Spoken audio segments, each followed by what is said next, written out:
মানে তার অর্জনটা একদম যে এই যে বিশাল ব্যাপার, এটা কাল ফিগার নেতা তৈরি না হয় যার এইটাকে আমি মনে করি যে এটা একটা বড় বড় মাইলস্টোন আমরা টাচ করলাম।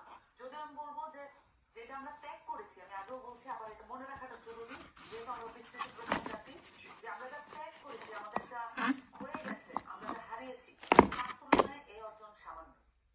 তার তুলনায় এই অর্জন সামান্য। ব্যক্তি বিশেষের ক্ষেত্রে আমরা যে ডজনখানেক বিশেষণ ব্যবহার করি, সেই বিশেষণগুলো আসলে ছাড়তে হবে এবং সেই ছাড়ার মাধ্যমে একটি চর্চার আবির্ভাব ঘটবে। ডক্টর শিল্পীর আমরা আগের বক্তব্যের মাধ্যমে শুনছিলাম একজন গণঅভ্যুত্থানের পরবর্তী সময়ে এই